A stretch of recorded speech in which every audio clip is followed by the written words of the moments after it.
عام طور پر نا جب ہم قدیم مذہبی صحیفوں کو پڑھتے ہیں تو بھئی ایسا لگتا ہے کہ بس پرانے زمانے کی کہانیاں ہیں۔ بالکل، ہاں، وہ ایک تاریخی حوالہ سا لگتا ہے نا؟ ہاں، لیکن ذرا سوچیں کہ کیا یہ ممکن ہے کہ یہ جو صدیوں پرانی تحریریں ہیں وہ دراصل آج کی ہماری اسکرینز مطلب اسمارٹ فونز اور یہ جو ہماری سوچ کا کھوکھلا پن ہے اس کی بات کر رہی ہوں؟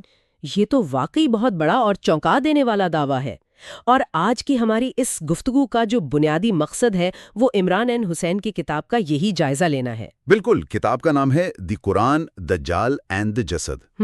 اور دیکھیں، ہم اس میں کسی کی سائیڈ نہیں لے رہے، بس غیر جانبدارانہ طور پر یہ دیکھ رہے ہیں کہ مصنف نے یہ تہلکہ خیز بات کیسے ثابت کی ہے۔ صحیح کہا آپ نے۔ مطلب اگر ہم شروعات کریں اس پراسرار جسد سے جو حضرت سلیمان کے تخت پر نظر آیا تھا، تو روایتی مفسرین کی رائے تو اس پر کافی مختلف رہی ہے۔ ہاں نا؟ یعنی اگر سید ابوالعلا مودودی یا محمد اسد کی بات کریں تو وہ تو اسے بس ایک استارہ مانتے ہیں۔ ان کے خیال میں وہ کوئی نااہل جانشین تھا یا کوئی کٹھ پتلی حکمران تھا۔ لیکن عمران این حسین اس بات کو بالکل ایک نیا رخ دیتے ہیں۔ ان کا دعویٰ ہے کہ یہ جسد دراصل دجال ہے۔ اچھا، مطلب سیدھا دجال؟ وہ اس نتیجے پر کیسے پہنچ گئے؟ ان کی دلیل کا سارا زور روح کے تصور پر ہے۔ دیکھیں، مصنف کے نزدیک دجال ایک ایسا وجود ہے جس میں سرے سے روح ہے ہی نہیں، یعنی ایک طرح کا روبوٹ۔ بالکل بالکل۔ جب جسم سے روح نکال دی جائے نا تو وہ باطنی بصیرت اور آزاد فیصلہ کرنے کی طاقت کھو دیتا ہے۔ وہ محض ایک خول یعنی جسد بن کر رہ جاتا ہے۔ صحیح، جو بس دی گئی ہدایات پر عمل کر رہا ہے۔ لیکن اگر دجال واقعی ایک بے روح وجود ہے تو اس کا آج کے ہم جیسے عام انسانوں پر کیا اثر پڑ رہا ہے؟ یہی تو سب سے خطرناک حصہ ہے۔ کتاب کے مطابق دجال کا اصل مقصد عام انسانوں کو بھی اسی طرح سوچنے سمجھنے کی صلاحیت سے محروم کرنا ہے۔ وہ ہمیں بھی جسد بنانا چاہتا ہے۔ اچھا، اس پر مجھے وہ مثال یاد آ رہی ہے جو کتاب میں دی گئی ہے، وہ میلکم ایکس کے ہاؤس سلیو یعنی گھریلو غلام والی بات۔ ہاں، وہ بہت ہی زبردست مثال ہے اس پورے تصور کو سمجھنے کے لیے۔ مطلب وہ غلام جو اپنے آقا کے گھر کو اپنا گھر سمجھتا ہے، اور آقا بیمار ہو تو کہتا ہے کہ کیا ہم بیمار ہو گئے ہیں؟ تو کیا آج ہم بھی اسی طرح کے غلام بن چکے ہیں؟ مصنف کا نقطہ نظر بالکل یہی ہے۔ ہم لوگ جدید رجحانات اور ٹیکنالوجی کی اندھی تقلید میں پھنس گئے ہیں۔ ہمیں لگتا ہے ہم آزاد ہیں۔ ہاں، لیکن ہم دراصل ایک بے روح نظام کا دفاع کر رہے ہوتے ہیں۔ بالکل صحیح کہا۔ جب انسان کی آزاد سوچ ختم ہو جائے تو وہ ذہنی طور پر ایک غلام اور بے روح جسدی بن جاتا ہے۔ یہ تو کافی پریشان کن بات ہے۔ اچھا، اگر انسان اس طرح کھوکھلا ہو رہا ہے تو یہ سارا وہم چل کیسے رہا ہے؟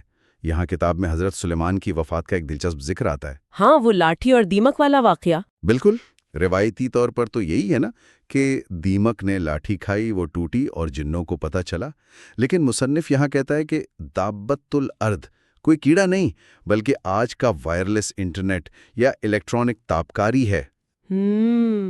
یہ واقعی ایک بہت بڑی چھلانگ ہے۔ میں بھی یہی سوچ رہا تھا کہ بھئی ایک قدیم دیمک کا آج کے وائی فائی سے کیا تعلق بنتا ہے؟ دیکھیں، تعلق ان کے کام کرنے کے انداز میں ہے۔